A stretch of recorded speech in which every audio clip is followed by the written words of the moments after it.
Salut les gars, alors aujourd'hui on se retrouve pour un petit vlog pour tout ce qui concerne le graissage du quad. Alors j'ai racheté une pompe à graisse à Noroto, ça m'a coûté 20 balles. Alors pourquoi j'ai racheté une pompe? Celle que vous voyez là, elle est morte. Tout simplement elle est morte. Donc j'en ai racheté une, 20 balles, bon c'est pas la mort. Donc j'ai bien fait gaffe à en prendre une dans le rayon qui s'ouvrait. Attendez, c'est dans quel sens? Je sais jamais, voilà. Bon bref, elle s'ouvre parce qu'il y en avait 2 ou 3 autres, il n'y avait pas moyen de les ouvrir. Elles avaient dû être bien brûlées, donc là celle-là clairement c'est bon.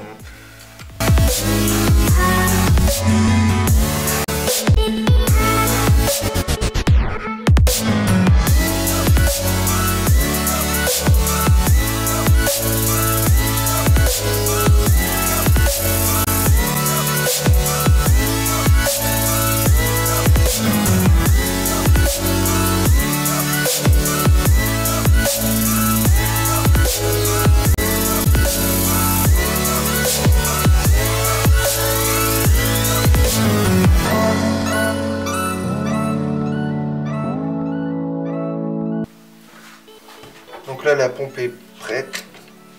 Donc comme je le disais, j'avais pris une qui s'ouvre, donc ça faut quand même bien faire gaffe.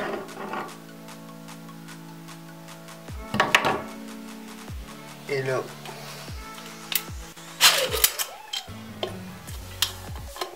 on rattire à fond. Donc moi ce que je prends, bon, c'est de la graisse multi-usage. Bon, elle est un peu vieille, mais bon c'est pas grave. Puis là, c'est dégueulasse comme tout. Hop. Donc vous ouvrez un côté, vous l'enfiquez dedans, c'est pas plus compliqué. Et après l'autre côté tu le tires quoi.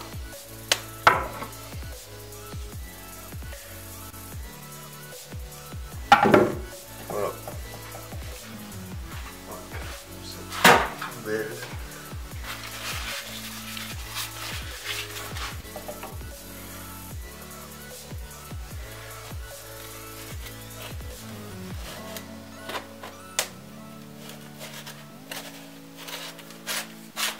Après, tu refermes.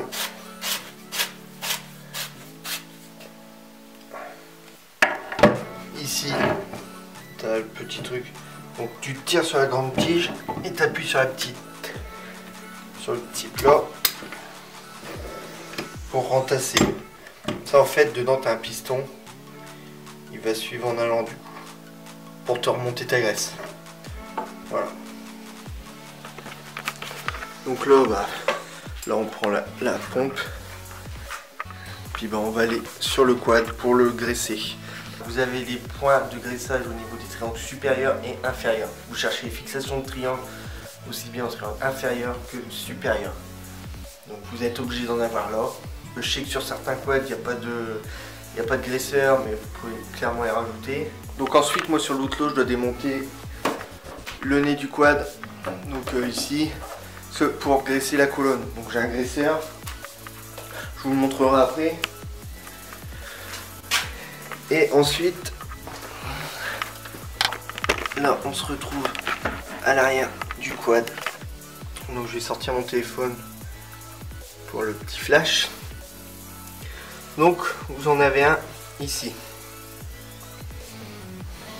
Voilà, là on le voit. Donc au niveau du train arrière, moi c'est le seul que j'ai.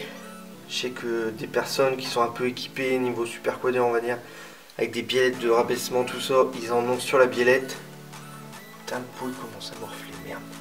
Donc moi j'en ai pas. Le bras oscillant en lui-même il en a pas au niveau des fixations. Là, je vais aller chercher les outils pour démonter le nez de l'outlot pour vous montrer.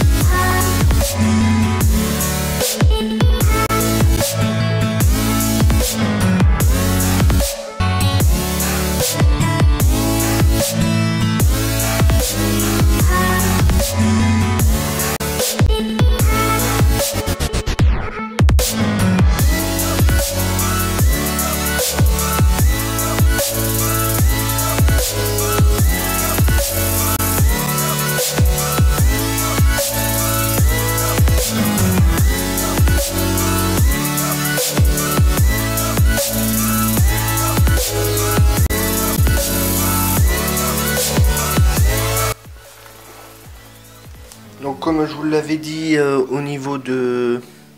Donc au nez, vous en avez un là. Alors, je sais pas si on le voit bien à la caméra.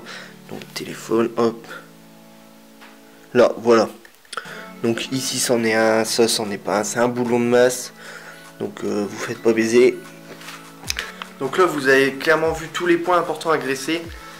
Donc là je vais vous montrer un peu les points que certains peuvent se faire avoir. Mais il faut surtout pas graisser. Ce sont les vis de... Putain c'est quoi? Les vis de purge des étriers. Donc ça clairement faut pas le faire. Le faites pas. Donc là comme je vous disais on est au niveau des freins avant. Donc on va pas spécialement bien voir. Donc, hop téléphone. Là on voit quand même mieux tout de suite. Donc cette vis là qui peut clairement ressembler à un graisseur. Donc vous ne la faites pas. C'est la vis de purge pour les freins, pour le circuit de freinage.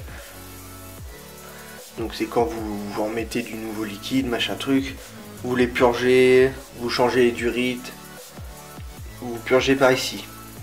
Donc surtout on ne graisse pas. Donc aussi bien à l'avant gauche qu'à l'avant droit ou encore à l'arrière. À l'arrière il y en a une aussi. Dès lors que vous avez un étrier, vous avez obligatoirement une vis de purge. Même sur les freins à tambour, donc pour les voitures. Pour les quads, vous en avez pas. C'est frein à tambour mais à câble. Donc par exemple, là comme ça, un modèle en tête, c'est le Blaster.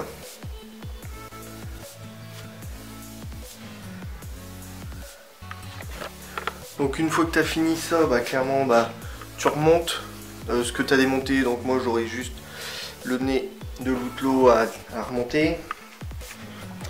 Et ensuite, qu'est-ce que je voulais dire d'autre?